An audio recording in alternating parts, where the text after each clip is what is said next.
আসসালামু আলাইকুম। জৈব রসায়ন এগুলোর যে সিকিউ গুলো বলা যেতে পারে সবচেয়ে ইজি, এবং শিক্ষার্থীরা জাস্ট লেকচার গুলো যদি শোনে এবং আমি বলবো খাতায় যদি নোট ডাউন করে ফেলে, উইথিন 5 মিনিটস, 5 মিনিটের মধ্যে ইনশাল্লাহ একটা সিকিউ মুখস্থ করে ফেলতে হবে। আমি আবার বলছি, জাস্ট 5 মিনিটসের মধ্যে একটা সিকিউ। তার মানে 8-10টা সিকিউ মুখস্থ করতে 1 ঘন্টা সময় যথেষ্ট। তাহলে কিভাবে পড়বো সেই জিনিসটা আমরা শেখার চেষ্টা করবো এবং সাথে সাথে ইনশাল্লাহ লিখে ফেলবো। তাহলে এখানে রাজশাহী বোর্ড 2021-এর একটা হচ্ছে উদ্দীপক রয়েছে। এটা আমরা প্রত্যেকে বুঝতে পারছি অ্যাসিটিলিন, কিংবা তুমি ইচ্ছা করলে এটাকে অন্য নামেও ডাকতে পারো, ইথাইন না? ওকে। আয়রন রয়েছে 450 ডিগ্রি সেলসিয়াস এ। এটা প্রত্যেকেই জানে যে এই বিক্রিয়ার মানেটা কি। এটার বিক্রিয়া হচ্ছে সারা দুনিয়ার সবচেয়ে জৈব রসায়ন বলা প্রথম বিক্রিয়া বলা যায় যে এটা থেকে কি তৈরি হয়, বেনজিন তৈরি হবে। মানে গুরুত্বের দিক থেকে এত সহজ এবং ইম্পর্টেন্ট। এ এ মানে বেনজিন প্লাস নাইট্রিক অ্যাসিড, এটা উৎপন্ন হইলো কি গাঢ় সালফারিক অ্যাসিড 60 ডিগ্রি নাইট্রোবেনজিন এবং পানি। Okay fine.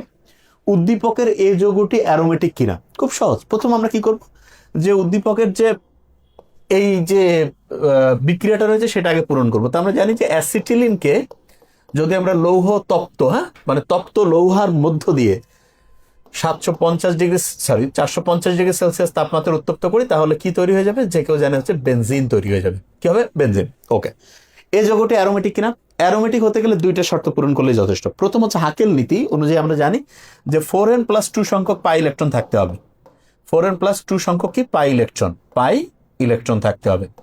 তা আমরা জানি যে এই যে বেনজিন যেটা রয়েছে, বেনজিনে কিন্তু হচ্ছে যে 6টি পাই ইলেকট্রন রয়েছে, কেননা বেনজিনে 3টা হচ্ছে দ্বিবন্ধন আছে। কয়টা দ্বিবন্ধন?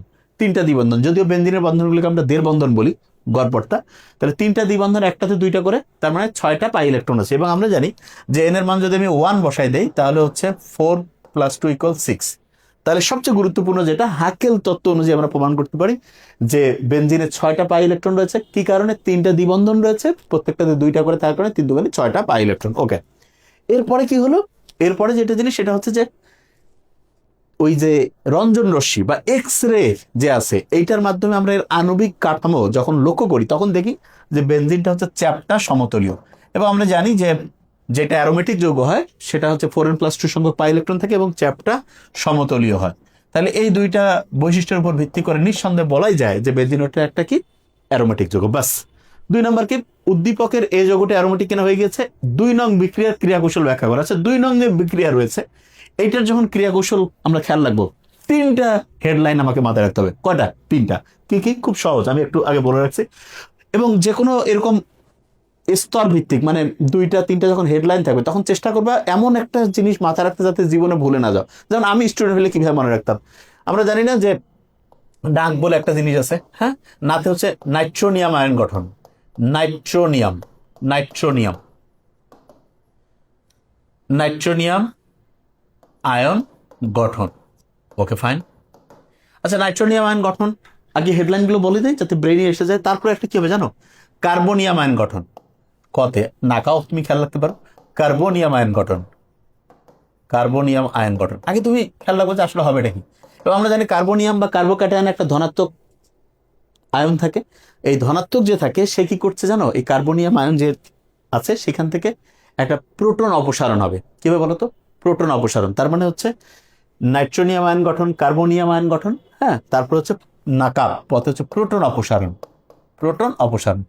তুমি 3টা হেডলাইন যখন লিখবা, স্যার তোমার খাতায় দেখবে যে এই 3টা হেডলাইন আছে কিনা আর ছোট্ট 3টা বিক্রিয়া আছে কিনা।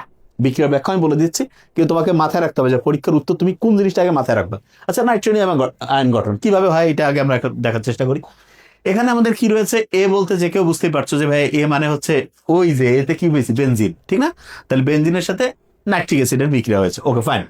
তাহলে আমরা এই যে বেনজিনের সাথে যখন নাইট্রিক অ্যাসিড বিক্রিয়া করবে, বিক্রিয়া করে কি হলো? নাইট্রোবেনজিন প্লাস পানি হচ্ছে। এখন এইখানে বিক্রিয়ার ক্রিয়াকৌশল আমি 3টা ধাপে ব্যাখ্যা করব। বুঝতে পারছো আমার কথা? তাহলে প্রথম কি বলেছি বলতো? প্রথম আমি যেটা বলেছি যে নাইট্রোনিয়াম আয়ন গঠন। আচ্ছা, নাইট্রোনিয়াম আয়ন যে গঠন হবে, তাহলে আমাকে খেয়াল রাখতে হবে যে নাইট্রিক অ্যাসিডের সাথে সালফারিক অ্যাসিডের বিক্রিয়া হচ্ছে। বুঝলে হবেটা কি? এটা খেয়াল রাখবা, একটু উভমুখী চিহ্ন দিবা। এই ছোটখাটো ভুলগুলো আবার করবা না। তাহলে তোমার মনে রাখার জন্য একটা সহজ বুদ্ধি শিখে দিই। যখনই দেখবে এরকম নাইট্রিক অ্যাসিড সালফারিক অ্যাসিড, তোমার মাথায় রাখবো আচ্ছা ভাইয়া বলছে নাইট্রোনিয়াম, আচ্ছা আগে নাইট্রোনিয়াম আমি গঠন করে ফেলি। Okay fine. এই যে HNO3 আছে না, তাহলে এটা থেকে হাইড্রোনিয়াম আয়ন H3O। আচ্ছা, এখানে একটা জিনিস একটু বলে রাখি, এই যে সালফারিক অ্যাসিড এখান থেকে একটা হাইড্রোজেন চলে গেলে হচ্ছে বাইসালফেট এবং এখানে দুইটা হাইড্রোজেন দিয়ে দাও।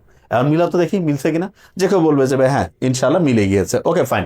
আচ্ছা, এখন যেটা রয়েছে সেটি হচ্ছে এই যে নাইট্রোনিয়াম আয়ন গঠন হলো, এখানে তুমি ভাষাটা কি লিখতে পারো, নাইট্রিক অ্যাসিড এবং সালফারিক অ্যাসিডের বিক্রিয়ার খুব ইন্টারেস্টিং জিনিস যেটা, সালফারিক অ্যাসিডের তীব্রতা বেশি, তার মানে এটা হচ্ছে তীব্র অম্ল।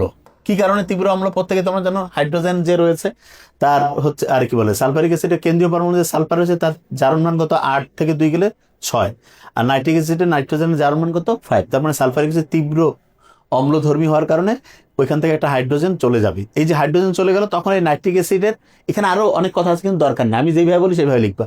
মূলত এখান থেকে হচ্ছে ওএইচটা আবার চলে যাবে, যে কি হয় নাইট্রোনিয়াম আয়ন গঠিত হয় এবং ওইখানে হাইড্রোনিয়াম আয়ন এবং বাইসালফেট। তুমি জাস্ট মূল কথা লিখবা কি, যে নাইট্রিক অ্যাসিড এবং সালফারিক অ্যাসিডের বিক্রিয়ায় সালফারিক অ্যাসিড তীব্র অম্ল হয়, সেখান থেকে একটা হাইড্রোজেন বা একটা প্রোটন অপসারণ হয় এবং হয়ে সেখানে নাইট্রোনিয়াম আয়ন গঠন হয়। শেষ, মূল কথা হয়ে গেছে, বাস বেশি মাস্তানি করবা না। আচ্ছা, এরপরে কার্বনিয়াম আয়ন গঠন মানে কি?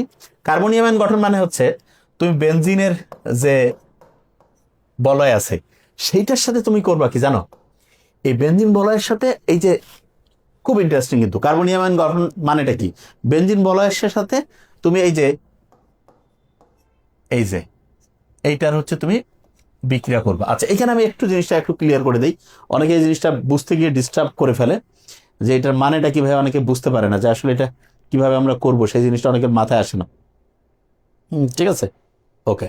আচ্ছা, এইখানে যেটা আমরা করব খেয়াল রাখবা যে এই বেনজিনের সাথে যখন আমি নাইট্রোনিয়াম আয়নের বিক্রিয়া করব, খেয়াল রাখবা খুব ইন্টারেস্টিং জিনিস, তখন হবে কি জানো, একটা জটিল যৌগ গঠিত হবে।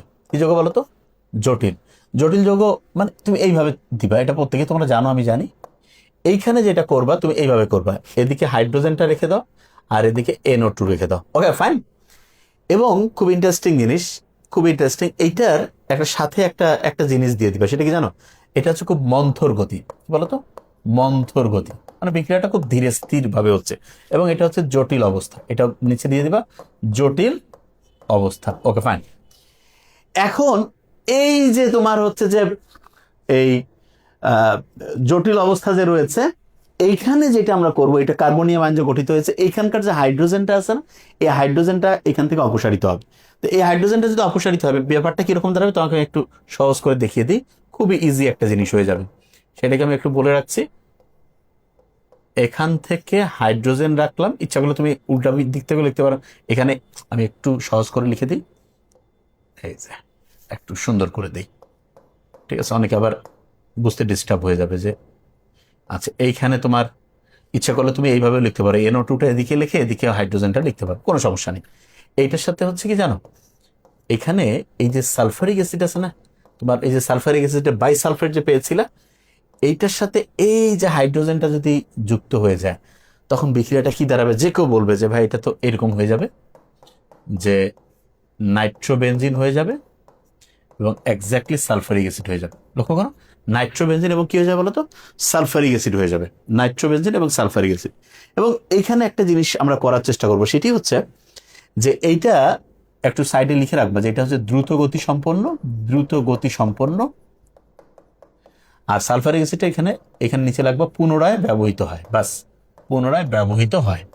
আচ্ছা, আমি জাস্ট একটু ক্লিয়ার করছি, আমি তোমাকে অনেক এক্সপ্লেন করেছি, নর্মালি আমি এত এক্সপ্লেন করার প্রয়োজনীয়তাই নেই, কিন্তু আমি জাস্ট তোমাকে যাতে তোমার একদম ব্রেইনে ঢুকে যায়। 3টা স্টেপ রয়েছে, তাহলে নাকাপ নাইট্রোনিয়াম আয়ন গঠন, নাইট্রোনিয়াম আয়ন মানে NO2+, এবং এটা নাইট্রিক অ্যাসিড এবং সালফারিক অ্যাসিডের বিক্রিয়া, সালফারিক অ্যাসিড কি দেবে, অধিক অম্লধর্মী হওয়ার কারণে সে হাইড্রোজেন আয়ন দেবে, দিয়ে নাইট্রোনিয়াম আয়ন। এরপর নাইট্রোনিয়াম আয়নের সাথে যখন বেনজিনের আমি বিক্রিয়া করছি, তখন কি হচ্ছে বলতো, ওই ধনাত্মক হচ্ছে কার্বনিয়াম আয়ন যুক্ত হচ্ছে জটিল যৌগ গঠিত হচ্ছে। এরপরে কি ওই ধনাত্মক যে জটিল যৌগ গঠিত হলো কার্বনিয়াম আয়ন, সেখান থেকে প্রোটন অপসারণ হলো, প্রোটন মানে হাইড্রোজেন, এইটা অপসারণ হয়ে কি হয়ে গেল বলতো, ওই কি বলে এটা না, নাইট্রোবেনজিন গঠিত হয়ে গেল। তাহলে এই যে 3টা স্টেপে আমরা বিক্রিয়াগুলো লিখছি, এইটা তুমি পরীক্ষায় যখন লিখবে এই অনুযায়ী সুন্দর করে লিখে ফেলবে, এবং প্র্যাকটিসের জন্য এইভাবে বারবার লিখবে। এই যে দেখো তো, নাইট্রিক অ্যাসিড সালফারিক অ্যাসিডে দেখো এখানে হচ্ছে যে নাইট্রোনিয়াম আয়ন, হাইড্রোনিয়াম আয়ন, বাইসালফেট। এরপরে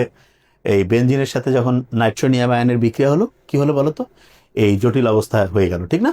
আচ্ছা, এখানে ধনাত্মক চার্জ যুক্ত, নিশ্চয়ই বুঝতে পারছো, কার্বনিয়াম আয়ন, এবং এইটার সাথে যখন এইটা থেকে হাইড্রোজেন আয়ন যখন প্রোটনটা অপসারণ হয়ে গেল তখন নাইট্রোবেনজিন এবং সালফারিক অ্যাসিড। এখানে দুইটা আমি সাইড নোট দিয়েছি, একটা হচ্ছে এখানে এই দ্রুত গতি পুনরায় ব্যবহৃত, এটা এইখানে দিয়েছে জটিল অবস্থা, এবং সাইডে দিয়ে দিতে পারো এখানে যে ধীর গতি সম্পন্ন।